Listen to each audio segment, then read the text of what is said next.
but sticking with the quarterbacks. So you just had a straight up Matt Ryan, aging veteran, going to Indy in exchange for a 2022 third round pick. Atlanta then goes out and signs Marcus Mariota in an unrelated move here.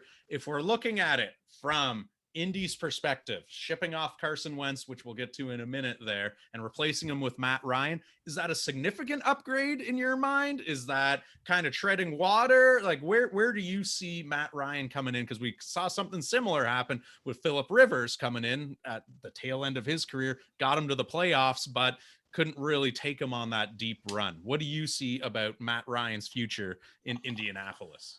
Well, I don't think it's more. I know they gave him the 2 years, but in my opinion, the Indianapolis Colts, since Andrew Luck retired, I feel like they've really haven't had a plan, and I think you pay Phillip Rivers a lot of money when he got paid.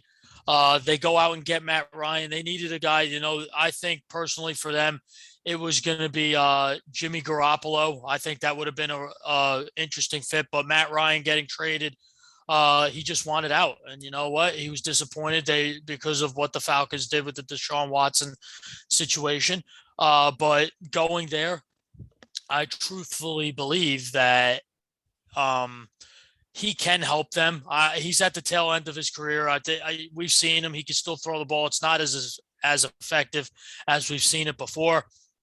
But this Colts team has some players. They have some playmakers. I think that he could help. That he's going to be a lot better than what Carson Wentz was last year. I'll tell you that. So, in terms of it, I think the Colts should have had a plan and last year drafted a quarterback. I'm going to be totally honest. I know they went out and they got Carson Wentz, but you know what? Even just to get a guy to be safe, even in the second or third round. But, I think this Colts team, they just really don't have a set plan. I don't think it's going to really work long term. And this is just another veteran, 1 to 2 years. We'll see how many years, and then they're going to be in the same boat again. So we'll have to see what happens. But, when it happened, I wasn't shocked because that's where he wanted to go. Mm-hmm. And, I'm happy for him. It's going to be weird seeing him not in a Falcons uniform. But, I think he does make them better than what they were with Carson Wentz. I can tell you that. Yeah. Well, I was going to say, if Tom Brady can switch uniforms and people can get behind that pretty right. I think anyone can at this point. But I lived the Carson Wentz experience as an Eagles fan, so I knew already when my friends that are Colts fans said like, okay, yeah, we got Carson Wentz. I was like, buckle up, because he's going to have games where he looks like every bit, that high draft pick that he was billed as, that franchise quarterback. And then he's going to have games where you are literally wondering how in the world he has made it as far in his football career as he has. Just the decision making as far as, all right, just either take a sack or throw it away. And he'll try and extend a play and throw it 10 yards clear of where the actual receiver is, right into the chest of an opponent. And he's just an absolute Jekyll and Hyde out there, and you really never know what you're gonna get. And that was on full display in week 17 against the Jacksonville Jaguars, and they ended up blowing their chance at the playoffs. So it's definitely something that I think they had to move on from it. I don't think running it back with Carson Wentz was the solution. So as you said, whether it was going to be at Garoppolo, whether it was going to be, Deshaun Watson is now in Cleveland, maybe we take a run at Baker. They needed to make a move somehow. I think the fact that they offloaded, his $28 million contract is a win in and of itself. And, the picks with the Commanders essentially washed themselves out versus what they ended up sending to get Matt Ryan. So you really essentially are swapping out Ryan for Wentz. Wentz is obviously younger. You figure if he can't turn it around with Frank Reich, how in the hell is he going to turn it around in the disorganized franchise that is the Washington Commanders here? So I as an Eagles fan, I love it because there's an NFC East opponent that you get to play against Carson Wentz twice a year. Great. Sign me up for it. But for the Colts here, I mean, again, I don't know how much it really moves the needle.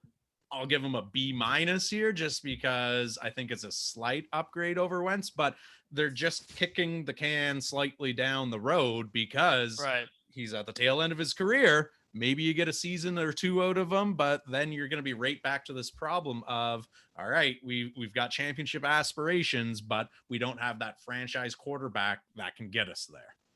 Yeah. The Colts need to figure it out because, as I said, and as you said too, you know, going down this route where they keep going after these aging veterans who could still play but not at the level that they once did, and paying them a lot of money, it's just a waste. I think they needed to develop a kid and get him in there and see what he could do. Like, in my opinion, I think it would have been smart for the Colts this year to somehow, if they could, go up. I know they didn't have a first round pick, but try to get back in there and get somebody like Kenny Pickett or Sam Howell, who really had a tremendous pro day. I mean, that would be the smart thing to do. Ever since they lost, Andrew Luck stunned them and retired as fast as he did.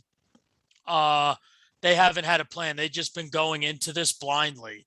So, and this team could be really good if they just have that guy. Like, if Russell Wilson went to the Colts, to me, they're a legitimate Super Bowl contender, in my opinion.